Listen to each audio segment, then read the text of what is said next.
Hai Pak Made, lagi ngapain bengong-bengong di sini? Awas loh, kesambet nanti. Halo Bu Indra, apa kabar Bu Indra? Ya, saya sedikit santai lah sambil memikirkan apa yang disuruh sama kepala sekolahnya. Sepertinya Pak Made ini galau loh. Bisa saya duduk Pak di sebelahnya Bapak? Mungkin kita bisa sambil sharing. Wah, dengan senang hati Bu Indra. Jika Bu Indra tidak keberatan, mari kita sharing di sini. Silakan duduk Bu Indra. Begini Bu, di sekolah kami sekarang kan sudah ada guru penggerak. Cuma saya malu bertanya. Dan instruksi dari kepada kepala sekolah mengatakan bahwa kita harus memberikan pendidikan yang memerdekakan. Begitu Bu. Tapi kalau saya pikir selama ini saya sudah kok melakukan kemerdekaan pada diri saya pada saat mengajar. Contohnya, saya selalu mengharuskan murid itu membuat tugas. Setelah itu saya santai Bu. Nah, itu kan sudah merdeka namanya Bu. Nah, itu apalagi yang disuruh merdeka seperti apa sih Bu? Itu yang membuat saya heran Bu. Mohon maaf ya Pak Made, mungkin kita di sini sharing sedikit. Saya sudah dapat baca-baca menurut Ki Hajar Dewantara, yang nama pendidikan merdeka itu yang artinya berdaya upaya dengan sengaja untuk memajukan hidup tumbuhnya budi pekerti, rasa, pikiran, roh, dan badan anak dengan jalan pengajaran teladan dan pembiasaan, jangan disertai perintah atau paksaan Bapak.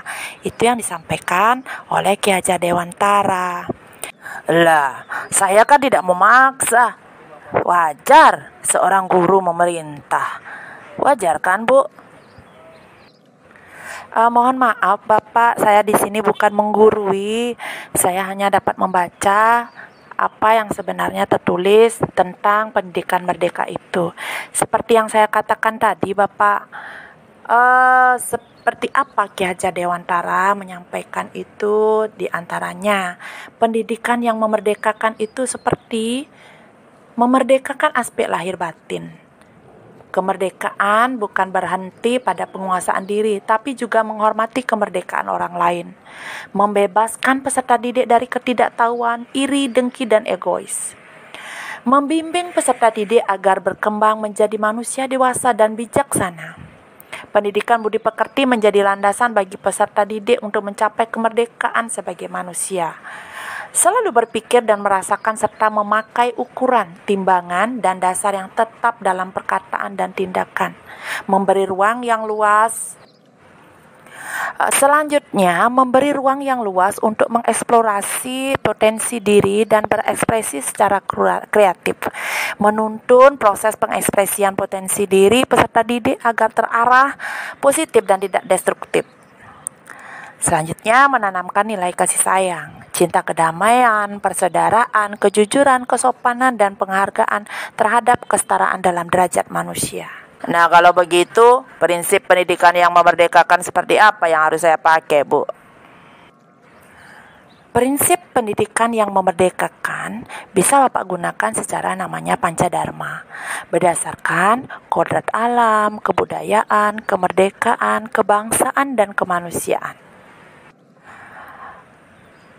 Dalam kodrat alam, menjunjung tinggi hukum-hukum alam sebagai perwujudan kodrat Tuhan Yang Maha Esa, sebagai makhluk hidup yang paling sempurna dan berkodrat sebagai makhluk pribadi dan sekaligus sebagai makhluk sosial.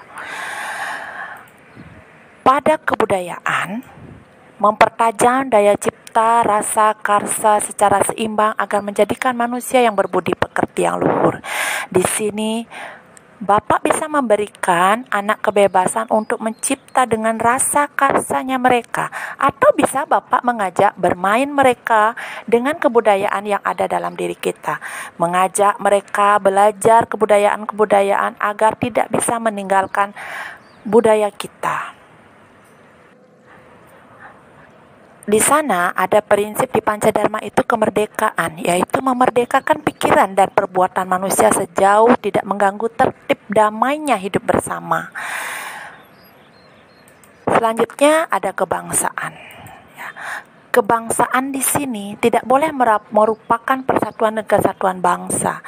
Jadi prinsip ini yang kita bisa tuntun anak-anak, jangan sampai melupakan suatu persatuan dan kesatuan bangsa yang terkait dalam profil pelajar Pancasila, yaitu kebinekaan global. Yang terakhir itu adalah kemanusiaan. Di sini kita menuntun anak selalu menjunjung tinggi kodrat, harkat, dan martabat manusia. Jadi ada bekal untuk hidupnya tumbuh di masyarakat nanti dalam pergaulan mereka.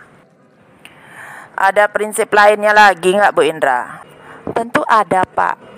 Bapak masih ingat nggak trilogi pendidikan yang disampaikan sama Ki Hajar Dewantara? Itu ada Ingar Susung Tulodo, Ing Madio Mangunkarso, Tut Uri Handayani. Saya rasa Bapak itu sudah pasti mengerti tentang hal itu. Kemungkinan saya tidak akan jelaskan lagi mungkin Pak ya. Oh iya Pak, saya lupa menjelaskan ada yang namanya sistem Among Pak. Yang mana dalam proses menuntun anak diberi kebebasan namun pendidik sebagai pamong. Dalam memberi tuntunan dan arahan agar anak tidak kehilangan arah dan membahayakan dirinya. Di sini kita mementingkan juga keselamatan dan kebahagiaan mereka. Seorang pamong dapat memberikan tuntunan agar anak dapat menemukan kemerdekaannya dalam belajar. Wah, ternyata seperti itu ya. Berarti saya keliru dong. Tidak salah juga sih Pak ya, karena kekurangtahuan kita. Ada juga Pak istilah yang namanya dalam Ki Hajar Dewantara itu menghamba pada anak. Yang mana pendidikan yang menghamba pada anak juga dikenal dalam pembelajaran istilahnya berbasis student centered learning gitu kalau nggak salah Pak ya. Siswa belajar dari apa yang dilakukan bukan dari apa yang disampaikan guru. Pendekatan pembelajaran yang berpusat kepada peserta didik atau anak merupakan sistem pembelajaran yang menunjukkan dominasi peserta didik dalam kegiatan pembelajaran dan guru hanya sebagai fasilitator, pembimbing, dan pemimpin. Begitu Pak. Wah, ternyata banyak sekali ilmu yang saya dapat dari Bu Indra ini. Sepertinya Bu Indra sudah cocok nih jadi guru penggerak. Ayo Bu, daftarin aja. Bisa aja sih Bapak nih. Ya dah kalau gitu saya pamit dulu ya Pak. Nanti dikira kemana saya sama anak.